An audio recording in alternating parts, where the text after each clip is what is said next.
जयपुर हादसे में मौत की डिटेल और संख्या तो लगातार सामने आ रही है, लेकिन इसी बीच उस शख्स की कहानी भी सामने आई है जिसे इतने बड़े हादसे में खरोंच तक नहीं आई। वो भी तब जब कई शव इतनी भयंकर तरीके से जल गए कि उनकी पहचान भी कर पाना संभव नहीं हो पा रहा है। इस हादसे में 40 से ज्यादा लोग घायल हैं, जिसमें कई तो 30 से 50% तक जल गए हैं। वेस्ट जयपुर के डीसीपी अमित कुमार ने शनिवार सुबह बताया कि मृतकों का आंकड़ा 14 तक पहुंच चुका है।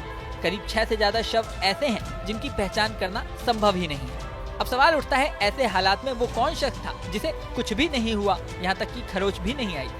दरअसल इसके लिए हादसे की पूरी टाइमलाइन को समझना होगा। ये हादसा जयपुर में शुक्रवार सुबह 6 बजे जयपुर अजमेर हाईवे पर भांकरोटा इलाके में हुआ। यहाँ एलपीजी गैस भरकर एक टैंकर हाईवे पर चल रहा था।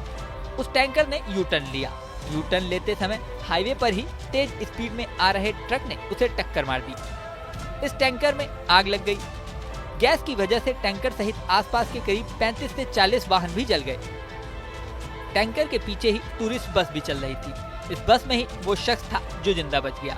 दरअसल इस बस में पहले 40 लोग सफर कर रहे थे, लेकिन हादसे से करीब 15 मिनट पहले ही एक शख्स बस से उतर गया था। मीडिया रिपोर्ट के मुताबिक हादसे से पहले एक शख्स उतर गया और हादसे के समय 39 लोग ही बस में सवार थे।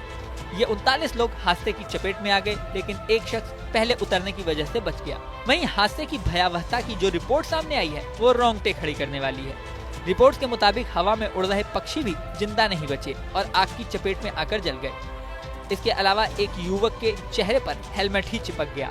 गैस के रिसाव की वजह से हवा में 200 फीट ऊपर से भी ज्यादा ऊंची आग की लपटें उठ रही थीं। हादसे के बाद मौके का ड्रोन विजुअल भी सामने आया है, जिसमें दूर दूर तक राख और छत विक्षत लोग दिखाई दे रहे हैं। घटना पर राष्ट्रपति, प्रधानमंत्री, केंद्रीय गृह मंत्री, राज्यपाल और मुख्यमंत्री भजनलाल ने गहरा दुख व्यक्त किया है।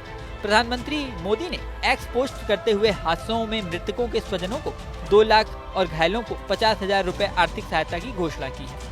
वहीं राजस्थान के सीएम भजनलाल शर्मा ने भी मृतकों के परिजनों को 5 लाख रुपए मुआवजा और घायलों को 1 लाख रुपए मुआवजा देने की घोषणा की है। हादसे की जांच में ये बात भी सामने आई है कि जिस बस का एक्सीडेंट हुआ उसका परमिट ही 25 अगस्त 2023 को खत्म हो गया था, यानी 16 महीने पहले ही उसका परमिट खत्म हो चुका था। 16 महीने से ये बस बिना परमिट के चल रही थी। यही नहीं, AITP यानी ऑल इंडिया टूरिस्ट परमिट भी 8 जुलाई 2024 को एक्सपायर हो चुका था। ये परमिट खत्म होने के बाद परिवहन विभाग बस को सड़क पर चलने की इजाजत नहीं देता।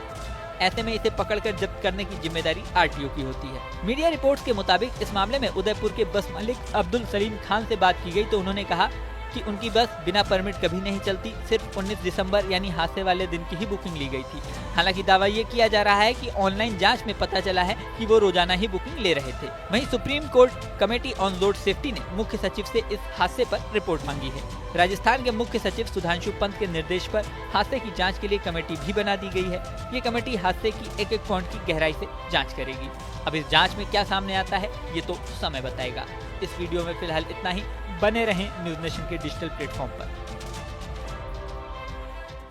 न्यूज नेशन अब व्हाट्सएप पर खबरों की ताजा अपडेट के लिए न्यूज नेशन के इस QR कोड को स्कैन करें।